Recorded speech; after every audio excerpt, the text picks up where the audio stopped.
الحمد لله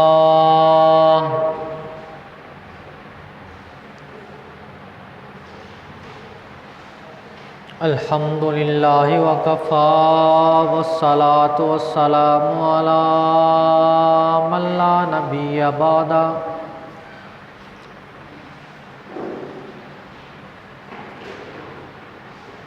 أرسله بالحق بشيرا ونذيرا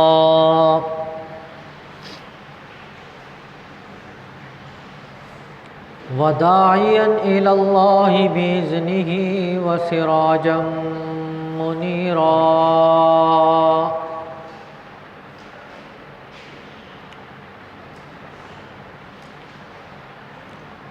أما بعد فأعوذ بالله من الشيطان الرجيم.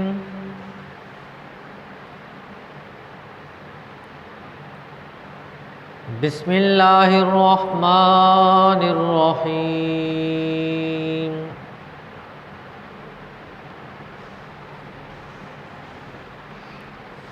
جزاؤهم عند ربهم جنات عدن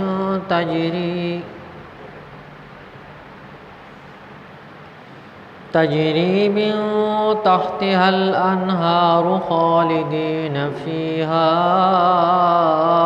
أبدا.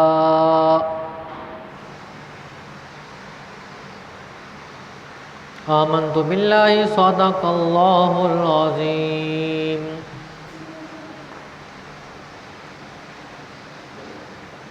وبلغنا رسوله النبي الكريم ونحن على ذلك لمن الشاهدين والشاكرين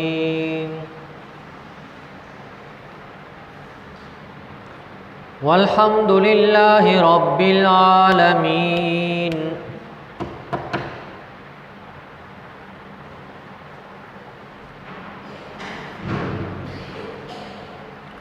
قابل صد احترام و تکریم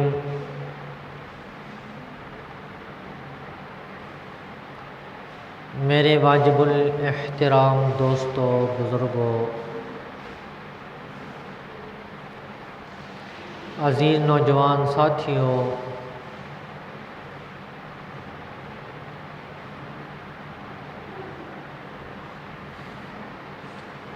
پچھلے جمعے کو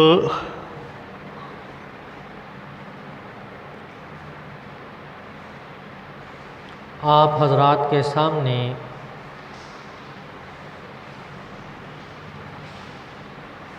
شروع کیا تھا موضوع کے صحابہ اکرام رضوان اللہ علیہم اجمعین نبی پاک صلی اللہ علیہ وسلم کی اداؤں کو،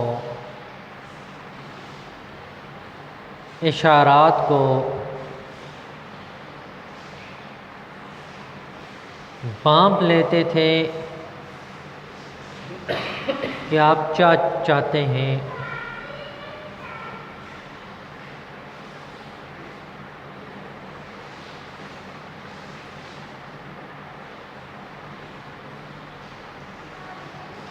اور اس کے ضمن میں دو تین باتیں آپ حضرات کے سامنے آئی تھیں.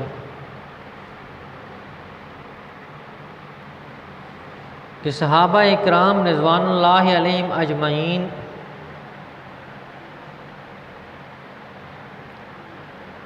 اپنی جان نچھاور کرنا نبی پاک صلی اللہ علیہ وسلم پر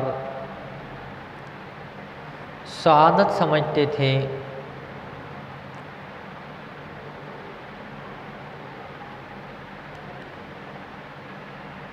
نبی پاک صلی اللہ علیہ وسلم کی زندگی مبارک میں بھی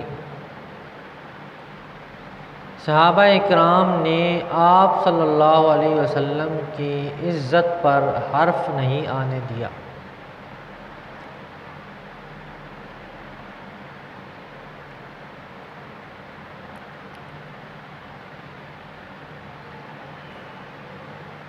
جس کسی نے بھی نبی پاک صلی اللہ علیہ وسلم کی شان میں گستاخی کی، جتنا بھی بڑا تھا،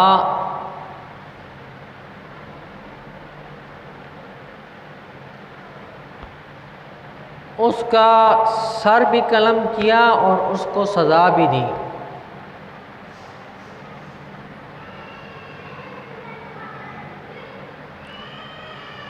کعب بن اشرف یہودی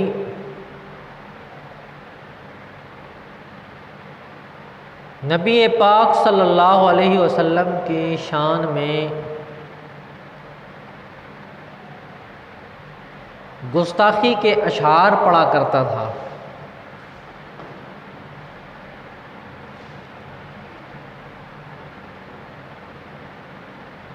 صحابہ اکرام رضوان اللہ علیہم اجمعین میں سے ایک جماعت نے نبی پاک صلی اللہ علیہ وسلم سے عرض کی، اگر ہم کوئی ایسی بات کہہ دیں جو آپ کی شان کے مناسب نہ ہو تو ہمیں اس کی اجازت ہے؟ نبی پاک صلی اللہ علیہ وسلم نے فرمایا کہ اجازت ہے۔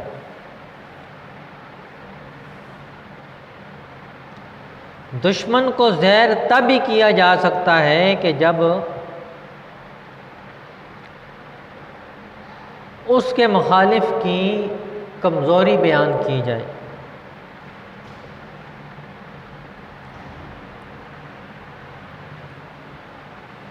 تو یہ تین صحابہ اکرام رضوان اللہ علیہم اجمعین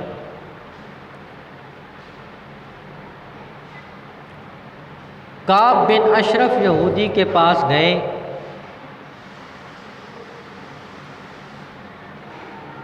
اور اسے فرمانے لگے کہ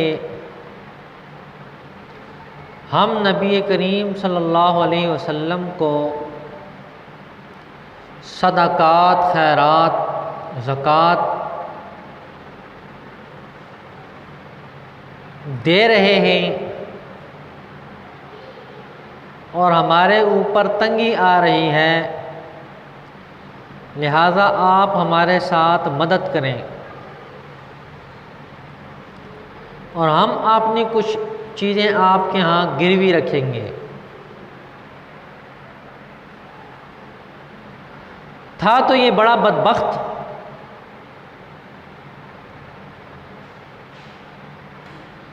تو کہنے لگا کہ تم میرے پاس اپنی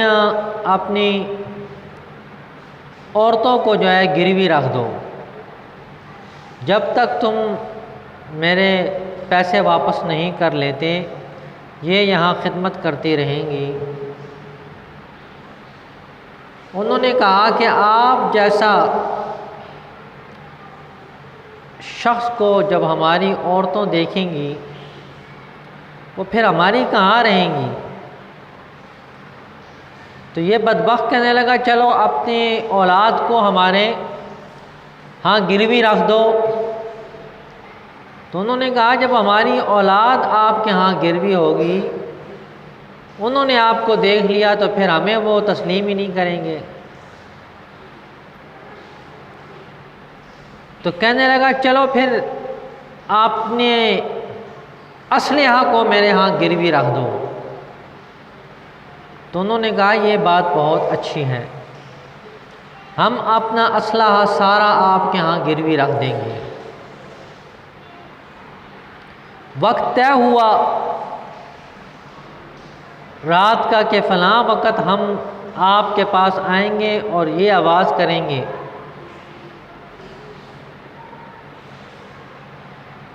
اس وقت اسلحہ لے کر یہ تینوں حضرات پہنچ گئے، اس کو آواز دی تو بیوی نے کہا آپ باہر مت جائیں کیونکہ اس آواز میں مجھے قتل کی بو آ رہی ہے۔ تو وہ کہنے لگا کہ یہ تو میرا کزن ہے، یہ میرا بھائی ہے چچا زاد بیٹا ہے، اس سے ہمیں کیا ڈر ہے، یہ مدد مانگنے آیا ہے، لہذا اس کو میں مدد دوں گا۔ تو وہ باہر آیا اور ان کو اندر بیٹھک میں بٹھایا۔ تو یہ بدبخت آدمی خوشبو بہت زیادہ لگاتا تھا، بالوں میں لگاتا تھا، اپنے جسم میں لگاتا تھا۔ تو انہوں نے اپنے ساتھیوں سے کہا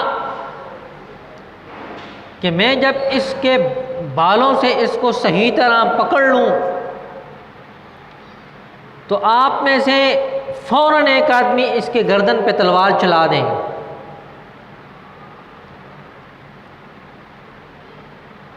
تو وہ کہنے لگا کہ بھائی آپ سے خوشبو بہت زیادہ آ رہی ہے، آیا میں آپ کے بالوں کو سونگھ لوں؟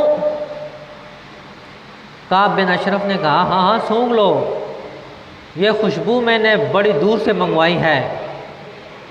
انہوں نے آ کے سونگھا، بالوں میں ہاتھ لگائے، پھر دوسرے ساتھیوں سے کہا آپ بھی سونگھ لیں، دوسری مرتبہ پھر کہا تھوڑا سا سونگھ لیں، دوستوں سے بھی کہا آپ بھی سونگھ لیں، تیسری مرتبہ فل اس کے بالوں میں ہاتھ ڈالا اور اس کے بالوں کو صحیح مروڑ کے اس کو پکڑ کے لیا اور ساتھیوں کو اشارہ پہلے سے کر دیا کہ گردن اس کی اتار دو، اور اس کی گردن کو اتار دیا اور وہاں سے نعرہ تکبیر بلند کرتے ہوئے نبی پاک صلی اللہ علیہ وسلم تک پہنچ گئے اور بتایا کہ ہم نے آپ کے دشمن کو جس کی لبیں آپ کے خلاف بولتی تھیں، زبان آپ کے خلاف بولتی تھی، آج ہم نے اس کو تمام کر دیا ہے۔ اور گستاخ رسول کی ایک ہی سزا ہوتی ہے کہ اس کو زمین پر نہ چھوڑا جائے بلکہ اسے زمین کے اندر منتقل کر دیا جائے۔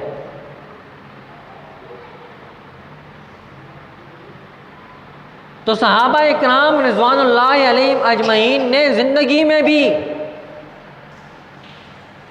نبی پاک صلی اللہ علیہ وسلم کے گستاخ کو معاف نہیں کیا۔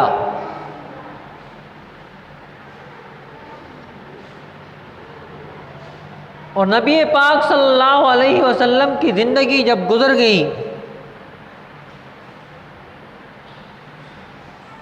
تو سیدنا ابوبکر صدیق رضی اللہ تعالیٰ عنہ نے پہلا جو جھوٹا مدعی نبوت تھا، مسلمہ کذاب، اس کا تعاقب کیا اور جلیل القدر صحابہ اکرام رضوان اللہ علیہم اجمعین کو لے کر اس کے مقابلے میں نکلے۔ جتنے بھی غزوات ہوئے ہیں ان تمام میں جتنے صحابہ شہید ہوئے ان غزوات کے صحابہ اکرام کو ملا لیا جائے اور جو اس جنگ میں شہید ہوئے تھے یہ بڑھ جاتے ہیں کہ مدعی نبوت جس نے جھوٹا دعویٰ کیا تھا اس کے خلاف تمام صحابہ اکرام رضوان اللہ علیہم اجمعین نکل آئے۔ اس نے قلعے کو بند کر دیا کہ کوئی اندر نہ آئے۔ تو ایک صحابی نے کہا مجھے آپ اٹھا کر ایک چیز میں بٹھاؤ اور اس قلعے سے اندر پھینک دو، جب آپ مجھے اندر پھینکیں گے میں گروں گا، میں کنڈی کھول دوں گا، اس کے اوپر حملہ کر دوں گا۔ گستاخ رسول کو معاف نہیں کیا، اپنی جان تک دے دی۔ جب ان کو اوپر سے پھینکا وہ نیچے گرے اور گرتے گرتے انہوں نے دروازے کو کھولا اور کفار اس پہ ٹوٹ پڑے، وہیں شہید ہو گئے۔ تمام صحابہ اکرام کی جماعت اندر آ گئی۔ وحشی رضی اللہ تعالیٰ عنہ جنہوں نے سیدنا امیر حمزہ رضی اللہ تعالیٰ عنہ کو شہید کیا تھا، انہوں نے اس کا نشانہ لیا اور اس کو جہنم رسید کر دیا۔ ان کا نشانہ بڑا مضبوط تھا۔ وہ کہا کرتے تھے کہ میں نے اسلام کے ایک عظیم جرنیل کو شہید کیا تھا، تو میں نے بدلے میں اسلام کے عظیم دشمن کو، نبی پاک صلی اللہ علیہ وسلم کے عظیم دشمن کو، مسلمہ کذاب کو واصل جہنم کیا۔ انشاءاللہ العزیز اللہ تعالیٰ مجھے اس کے بدلے میں معاف فرما دیں گے۔ اور وہ تو صحابی تھا جس نے ایمان کی حالت میں نبی پاک صلی اللہ علیہ وسلم کا دیدار کر دیا۔ اللہ نے ان کے لیے تو رضا کا اعلان کیا تھا، لیکن وہ اتنے ڈرتے تھے کہ اتنا بڑا کارنامہ انجام دینے کے باوجود اللہ سے وہ ڈر رہے ہیں۔ اور ایک ہم ہیں کہ جو تہجد کے 2 نفل پڑھتا ہے وہ بھی صبح آ کے بتاتا ہے،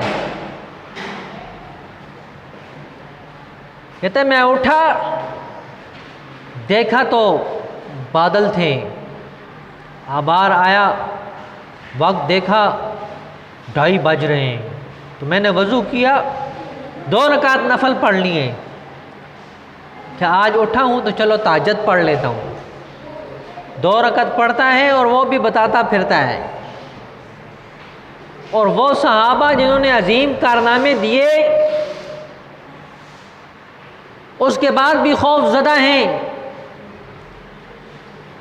کہ ہماری پکڑ نہ ہو جائے۔ تو میرے واجب الاحترام دوستو بزرگوں، یہ پرفتن دور ہے۔ اس دور میں ہر طرف سے فتنوں کا ایک بازار گرم ہے۔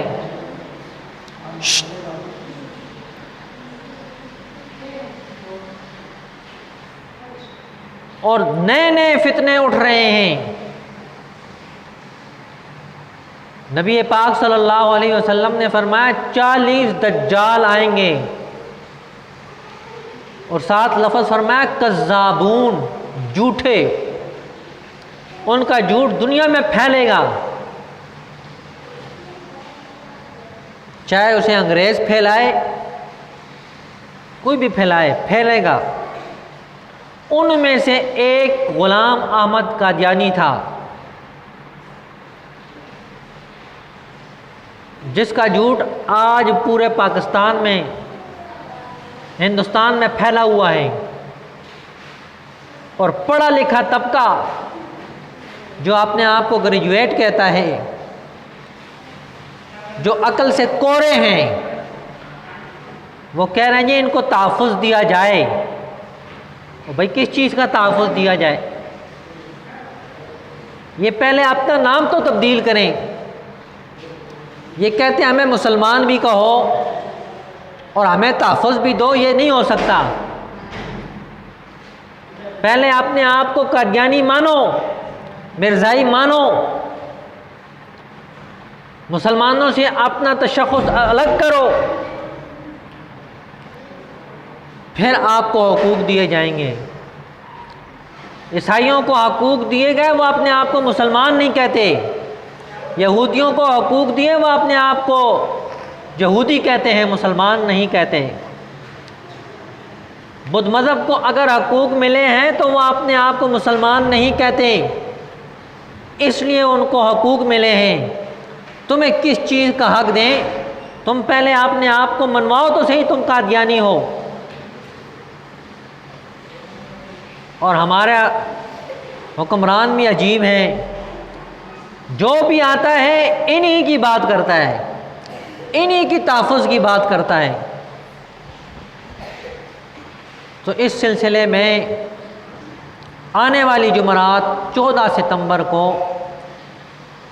لیاقت باغ میں ختم نبوت کانفرنس ہو رہی ہے۔ 14 ستمبر بروز جمعرات بعد نماز عصر لیاقت باغ میں ختم نبوت کانفرنس ہو رہی ہے۔ آپ تمام حضرات اس میں شرکت فرمائیں اور ثواب سمجھ کے وہاں جائیں، تاکہ ہمیں پتہ چلے کہ ہمارے ہاں قادیانی کس طرح گھستے ہیں۔ ہمیں پتہ ہی نہیں ہوتا، ہمارے ہاں گھس آتے ہیں، اور جب وہ دندنانا شروع کر دیتے ہیں پھر اس وقت مسلمان جاگنا شروع کر دیتے ہیں، لیکن پھر فائدہ نہیں ہوتا۔ تو دعا ہے کہ اللہ رب العزت مجھے بھی اور آپ کو بھی عمل کرنے کی توفیق عطا فرمائے۔ دوسرا اعلان یہ ہے کہ استاذ القراء حضرت قاری شوکت محمود شاکر صاحب نور اللہ مرقدہ کی اہلیہ محترمہ کل انتقال فرما گئی ہیں۔ دعا نماز کے بعد تمام حضرات خصوصی طور پر ان کے لیے دعا فرمائیں، اللہ تعالیٰ ان کے درجات کو بلند فرمائیں۔ دعا ہے کہ اللہ رب العزت مجھے بھی اور آپ کو بھی عمل کی توفیق عطا فرمائے۔ وما علینا الا البلاغ۔